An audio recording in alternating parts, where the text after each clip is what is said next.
चीन सिर्फ समंदर में साजिश नहीं रच रहा है, जमीन पर भी उसकी गिद्ध नजर है। एलएसी पर साजिश रच रहा है। एक तरफ सैन्य ताकत बढ़ रही है तो दूसरी तरफ इंफ्रास्ट्रक्चर भी मजबूत कर रहा है। लेकिन हिंदुस्तान भी पीछे नहीं है। पिछले 2 सालों में भारत ने भी पूर्वी लद्दाख में अपना इंफ्रास्ट्रक्चर मजबूत किया है। न सिर्फ सड़कें बनाई हैं बल्कि सेना के रहने के लिए 3 गुना ज्यादा परमानेंट शेल्टर बनाए गए हैं। देखिए चीन को जवाब देने वाली तैयारी पर यह खास रिपोर्ट।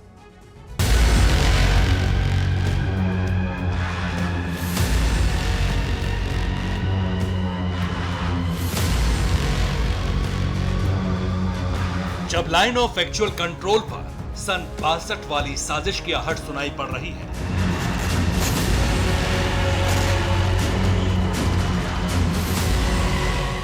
जब ड्रैगन कमोबेश ऐसे ही बारूदी विध्वंस की पटकथा लिख रहा है,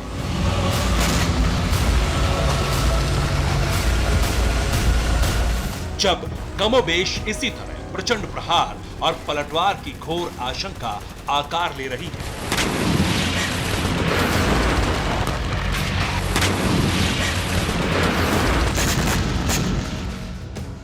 जब चीन का दस्ता पूर्वी लद्दाख पर गिद्ध दृष्टि गड़ाए बैठा है, तब हिंदुस्तान भी उससे कहीं ज्यादा ताकत के साथ जवाब देने के लिए तैयार है।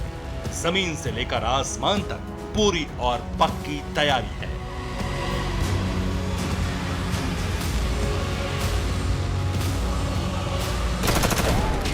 गलवान कांड के बाद एलएसी पर घनघोर तनाव बरकरार है।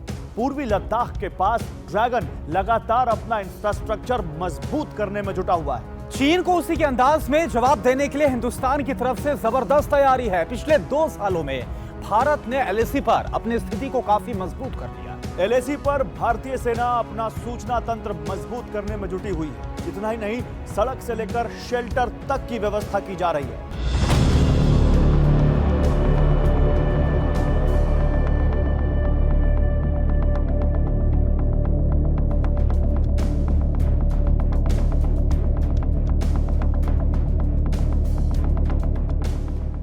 पहाड़ियों के बीच इस बियाबान में हिंदुस्तान ने पिछले कुछ दिनों में आधारभूत संरचनाओं की मजबूती के लिए पूरी ताकत झोंक दी है।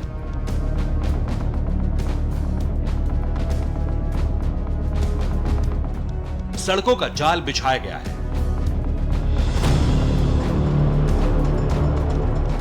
सरहद पर डटे शूरवीरों के रहने के लिए पक्की व्यवस्था की गई है।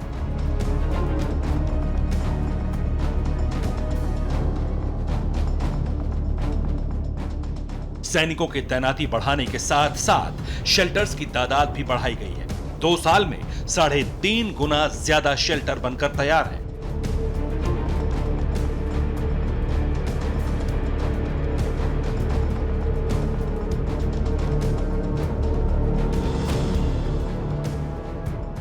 भारतीय सेना के सूत्रों के मुताबिक 2019 में ईस्टर्न लद्दाख में सैनिकों के लिए करीब 91 कंपनी मॉड्यूल थे, मगर जब एलएसी पर तनाव शुरू हुआ तो नए कंपनी मॉड्यूल्स तेजी से बनाए गए।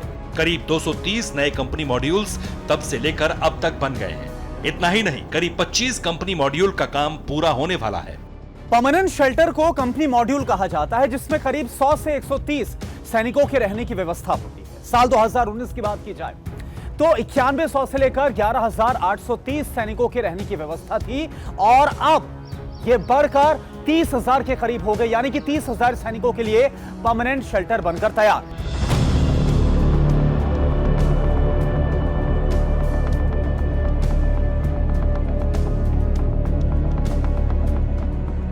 आपको बता दें कि जो कंपनी मॉड्यूल बनाए गए हैं, ये सेना की पोस्ट से अलग होते हैं। पोस्ट में भी कुछ सैनिकों के रहने का इंतजाम होता है। इनके अलावा जरूरत के मुताबिक कई सेमी परमानेंट स्ट्रक्चर भी बनाए गए हैं। रिपोर्ट्स के मुताबिक इस वक्त पूर्वी लद्दाख में 50 से 60 हजार के बीच सैनिक तैनात हैं। भारत और चीन दोनों देशों ने हजारों सैनिकों के साथ साथ भारी हथियारों की तैनाती बढ़ा रखी है।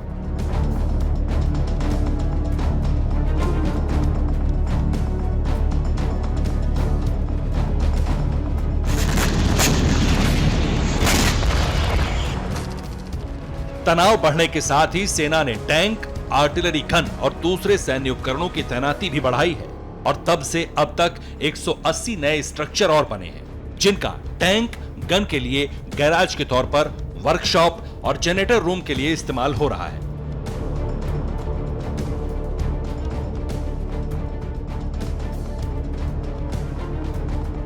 जरूरत पड़ने पर इसका भी सैनिकों के लिए इस्तेमाल किया जा सकता है। इतना ही नहीं, रिपोर्ट के मुताबिक लेह लद्दाख में तैनात सैनिकों के लिए विंटर स्टॉकिंग का काम भी तेजी से चल रहा है। मार्च से शुरू हुआ यह काम सितंबर तक पूरा होना है, क्योंकि सर्दियों में बेहिसाब बर्फबारी की वजह से बर्फीली चोटियों पर आवाजाही नहीं हो पाती। ये इलाके पूरी तरह से कट जाते हैं।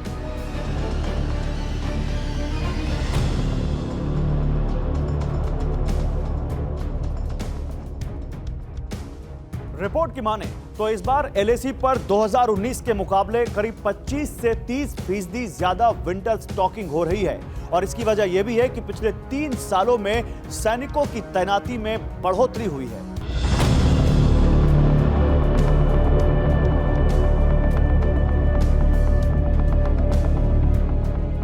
क्योंकि चीन की सेना सरहद पर लगातार एक्टिव हो रही है, सड़क और हवाई पट्टियों के साथ साथ ऊंचे ऊंचे 5G मोबाइल टावर खड़े कर रही है। तस्वीरों में चीन की सूचना साजिश साफ साफ दिख रही है। एलएसी के पार चीन अपने इलाके में 5G नेटवर्क स्थापित कर रहा है।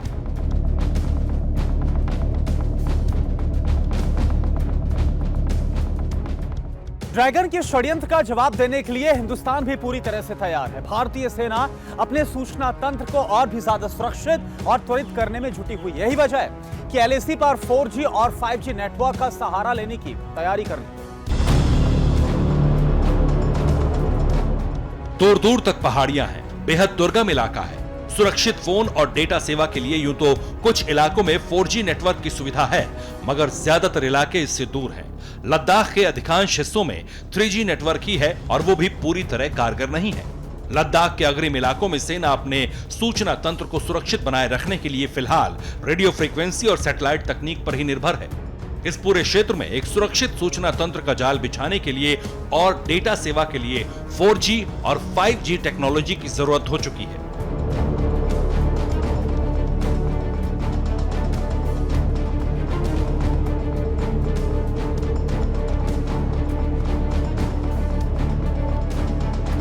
इसके लिए समुद्र तल से करीब 18,000 फीट की ऊंचाई पर मोबाइल फोन नेटवर्क उपलब्ध करवाने वाली कंपनियों से टेंडर मांगे गए हैं। प्रस्तावित नेटवर्क के लिए ठेका जारी होने के लगभग 1 साल के भीतर लद्दाख में सेना का अपना 4G और 5G टेक्नोलॉजी पर आधारित MCCS होगा।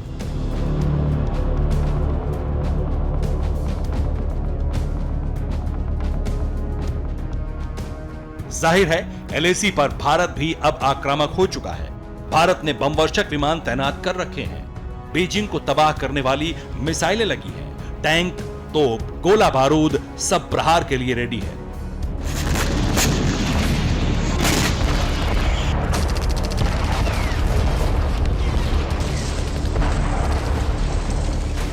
और ऐसा इसलिए क्योंकि सरहद पर ड्रैगन लगातार साजिश रच रहा है। एलएसी से सटे इलाके में वॉर एक्सरसाइज कर रहा है।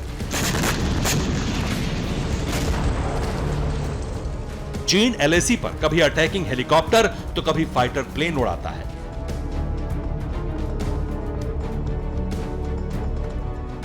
रिपोर्ट्स की माने तो एलएसी के पास चीन के J-11 फाइटर जेट्स उड़ान भरते देखे गए हैं। J-11 ने उड़ान अलग अलग फाइटर जेट्स की एक टुकड़ी के साथ भरी थी। दावे के तहत चीन के फाइटर जेट्स ने एलएसी के पास वाले बेस से उड़ान भरी थी। अब चीन के फाइटर जेट्स की उड़ान का मकसद रूटीन एक्सरसाइज बताया गया।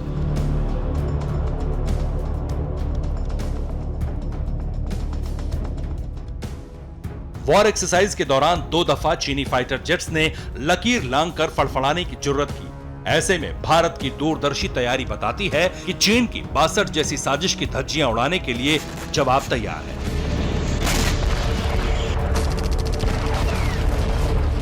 अगर चीन 6 दशक पुरानी वाली गलती दोहराने की कोशिश करेगा तो वो होगा जो बीजिंग में बैठे विस्तारवादी बादशाह को कल्पनाओं में भी कंपा देगा। Bureau report, TV9 Bharatvarsh.